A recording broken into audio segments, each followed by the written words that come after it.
Assalamualaikum warahmatullahi wabarakatuh. Perkenalkan, nama saya Hervi Septabella, NPM 2021030318. Di sini saya akan menjelaskan buku dari Bunga Rampai Ekonomi Islam bab kebijakan fiskal. Yang pertama yaitu definisi dan konsep kebijakan fiskal.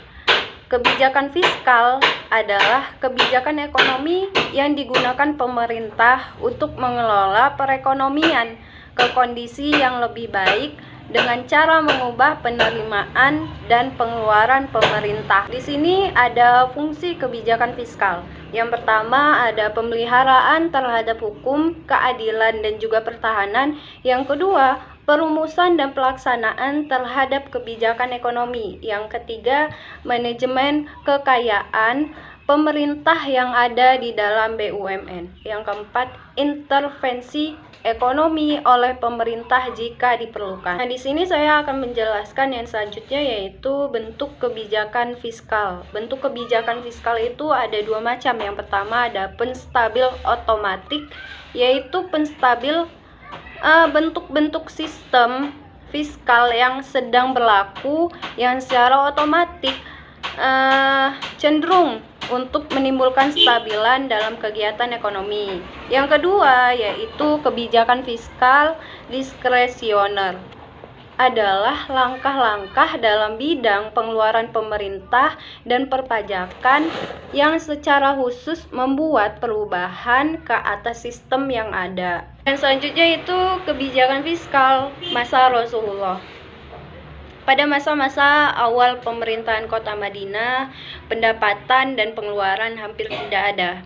Pada masa Rasulullah, hampir seluruh pekerjaan yang dikerjakan tidak mendapatkan upah, tidak ada tentara formal. Selanjutnya yaitu kebijakan fiskal masa Khulafaur Rasyidin. Ada 4 masa, yaitu masa Abu Bakar As-Siddiq, masa Umar bin Khattab, masa Utsman bin Affan, dan masa Ali bin Abi Thalib. Dan selanjutnya yaitu konsep dan definisi Baitul Mal.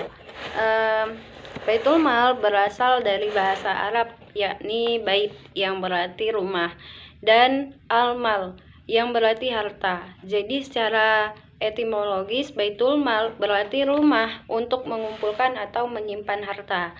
Adapun secara terminologis adalah lembaga atau pihak yang mempunyai tugas khusus menangani segala harta umat, baik berupa pendapatan maupun pengeluaran negara. Yang selanjutnya itu pengeluaran pemerintah.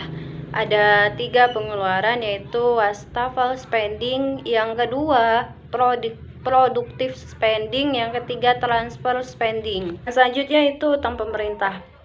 Islam sangat menghindari pemerintah atau bahkan individu untuk melakukan utang demi memenuhi kebutuhannya, dikarenakan beberapa alasan. Yang pertama, dengan melakukan utang maka kemandirian perekonomian suatu negara akan terganggu. Yang kedua, berutang bukanlah solusi terbaik karena adanya biaya atas modal atau cost of capital yang harus dibayar. Mungkin sekian materi yang dapat saya sampaikan, lebih kurangnya saya minta maaf. Saya akhiri. Wassalamualaikum warahmatullahi wabarakatuh.